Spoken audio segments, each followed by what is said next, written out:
Thursday practice, again, today, for me, this is so much more about the details, and our guys are on it today. Another step towards our preparation for Florida. We've got Friday and then lead up to a night game at Saturday. So good week so far.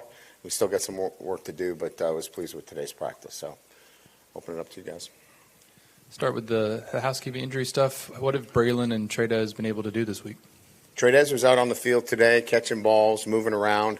He's going to be probably a game-time decision. He's not where we need him to be today, but we still have some time. Braylon took all the reps today with the first team. He's ready to go, and I think we're going to list him. If not, I think he's probable, right? Yeah. Questionable then for Trey'Dez if we're using, the terminology. Coach, I guess the question this week is how do you jumpstart the offense, and when you do get it on all cylinders, what do you want the offensive identity to look like? Yeah, certainly there's a process in where we need to be, and it starts with controlling the line of scrimmage like we did at times against Clemson, right? I mean, those snapshots that we had in that game were not the snapshots of how we want to play against Louisiana Tech. And we're going to need to be that kind of team that can run the football and get tough yardage wins, third and short, fourth and short. And so that's a mentality, that's physical play, and we're capable of doing it. We have to have the right mindset in terms of how we're practicing, how we're doing things. That's where the coaching comes in. That's where I come in. And that's where our focus needs to be, and being much more physical as an offense. Coach, it looks like Caleb Banks is going to make his debut this season for Florida. Kind of wreaked some havoc last year. Just what are you guys looking back to that game to see, what he did last year, and how are you guys preparing for him?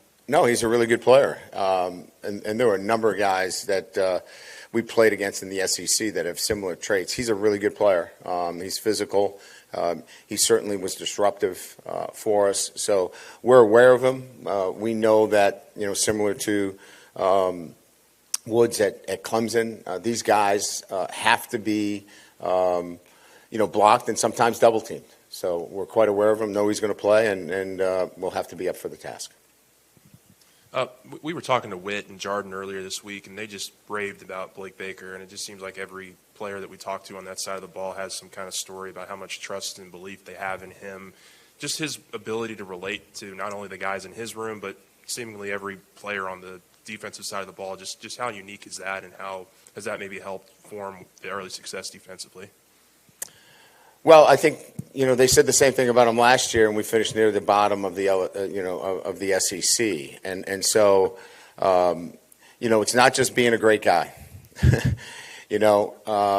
What he's able to do is motivate his group. He holds the coaches accountable.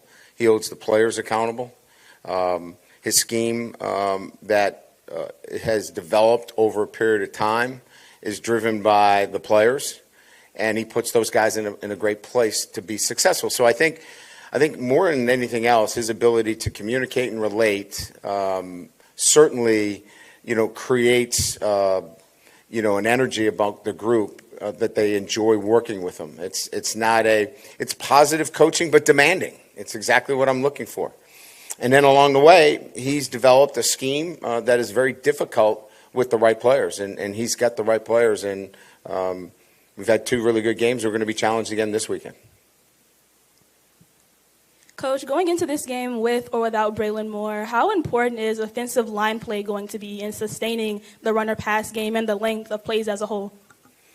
Yeah, I think it goes back to what I just said is, physicality, winning the line of scrimmage in the SEC is so crucial.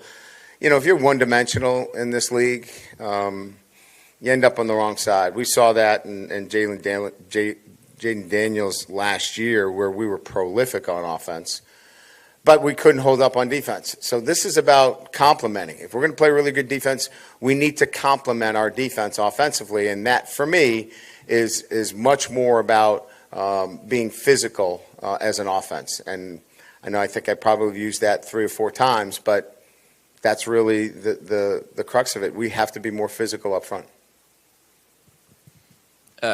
Coach, you guys are facing a 3-3-5 defense once again this weekend. What did you sort of learn about the fits that you guys need to make in terms of playing and putting together a cohesive running game against a 3-3-5? Yeah, you can call it whatever you want. It's not really a true 3-3-5. You might think it is, but we see it a little bit different. This is a bracket defense. They operate out of 4 down. They'll get into 3 down. They'll get into some looks that are stack, absolutely. But we've been here late every night, watching a lot of film, building a game plan that will attack both 3 down and 4 down. Coach, you've probably been in this position many times over the years, just playing a team that some might consider desperate for a win at this point of the season. How do you put that into perspective for the guys in the locker before the game? If you out-execute anybody that's desperate, the guy that out-executes wins over the guy that's desperate. That doesn't win games. What wins games is execution. And so that's why I say to you today, like today was important to me that our details needed to be in place. Like, be detailed. You know what the opponent's going to be. They're going to come in knowing that they need to win. That's not what we're doing. We're going out to out-execute our opponent and, play with poise, composure, right? Compete our tails off for 4 quarters every single play. And look, at the end of the day, the teams that out-execute each other, all that other stuff kind of goes away. Brian, through 2 games, what's been the, how have you guys graded out Bauer Sharp so far? What's he been able to do for you guys? Yeah, he's, I think, graded out quite well in terms of his ability to catch the football, impact the running game. We do a lot of things with him. I mean, multiple. And I think just his ability to pick up all those things has been really good. And, again, I think when you have a physical presence like that, he allows you to do things based upon what I've been talking about. You don't want, a tight end that can't hold his own in the run game, and he certainly can do that. So catches the ball, is accountable, is a great teammate, and at the end of the day, he's going to compete his tail off for you for 4 quarters. Coach, when Carius Kern came in the spring, you said he was physically ready. Yes. He wasn't around that Saturday before the first game. Can you give us an update on him? Is he looking at tackle? Have you looked at him at guard? And also Cohen Eccles, how's his progress coming? He's out at tackle right now because of where we believe he can best help our football team this year. Whether he stays there long term, that's yet to be determined. But right now our need is at tackle, and he's at the tackle position. We didn't have him early. He had pinched the fat pad on his knee and needed, he had a shot there, and it was a very difficult situation for him to manage early on. He's back. He's healthy. He feels good. He's taking reps with the second team, and he's going to be a really good player in time here. Cohen Eccles is doing a really good job. I mean, I think it was 80-20. You're going to see a lot more of him this weekend. I mean, it's a tight battle between him and Paul. He's doing a really nice job. Zion Williams is out. What's he dealing with? Yeah, he's in the concussion protocol. Okay. And then you mentioned Paul there. I mean, this was a game last year against Florida where he had some struggles. It was early on in kind of his Career opportunity to start. Yes. Yeah. What have you seen from him since then, going into this game?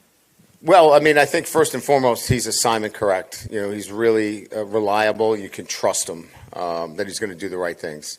He moves his feet very well.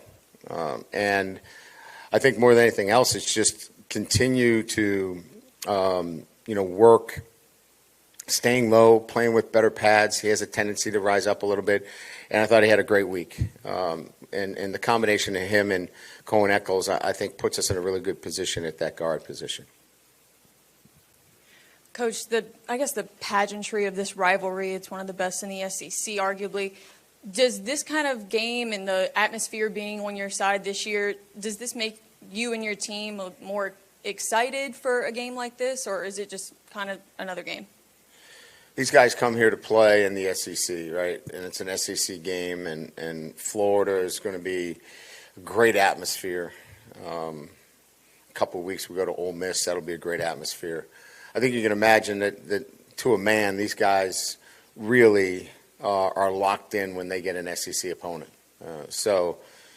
This won't be a matter of who's up for the game. Both teams will be up for the game. It's kind of going back to the question that was asked earlier, is that who's the group that plays with great composure, right? And confidence in their ability, and just competes right to the end. This is going to be a close game. It's an SEC battle. For those that are coming to the game and want a 55-0 game, it's probably not going to be the case. It's going to be hard fought 4 quarters, and that's the SEC, and that's why they love it. Good. Thank you.